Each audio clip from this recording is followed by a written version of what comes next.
Sejumlah alumni pesantren Zikir Al-Fat Gunung Puyuh, Kota Sukabumi, resmi melaporkan dugaan pencemaran nama baik terhadap pimpinan mereka, Kiai Haji Muhammad Fajar Laksana, ke Polres Sukabumi Kota.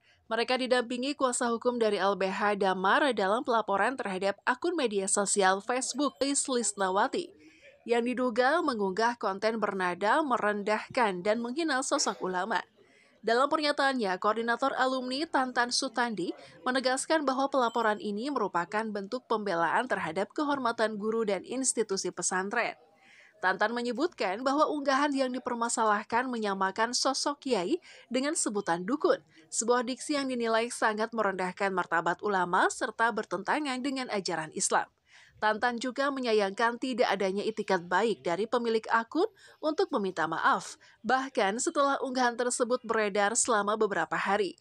Ia memperingatkan bila aparat kepolisian tidak merespon laporan ini secara serius dalam waktu dekat, pihaknya siap menggerakkan aksi besar-besaran.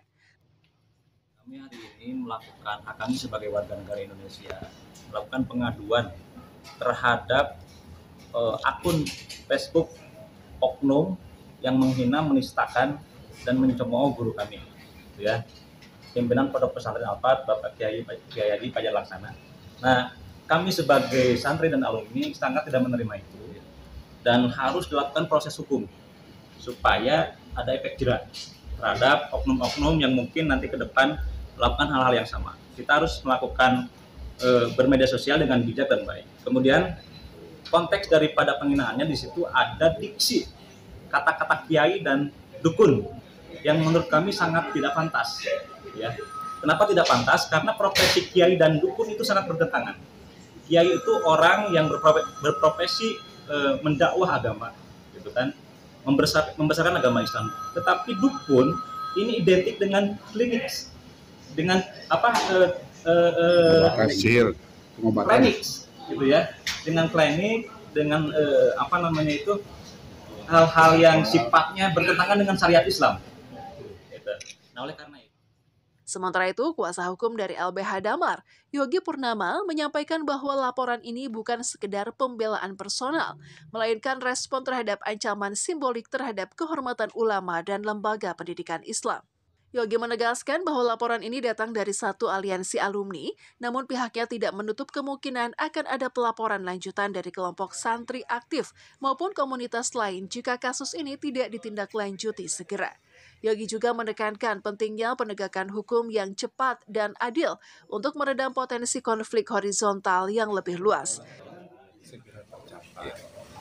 Karena bagaimanapun juga apabila klien saya ini tidak melapor, maka alumninya yang lain atau dari masih yang aktif sebagai santri dari Al-Fat pasti akan melaporkan juga.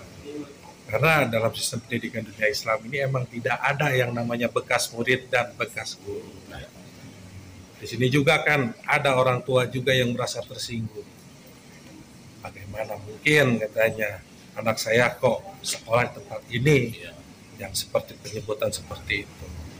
Makanya kita di sini berharaplah agar hukum ditegakkan seadil-adilnya, agar tidak terjadi kekisruhan di masyarakat. Hingga berita ini diturunkan, Polres Sukabumi Kota masih memproses laporan tersebut. Alumni dan pihak LBH berharap institusi penegak hukum segera mengambil langkah konkret guna menghindari eskalasi di tengah masyarakat yang menjunjung tinggi kehormatan ulama dan lembaga keagamaan. Tim Liputan El Bait melaporkan.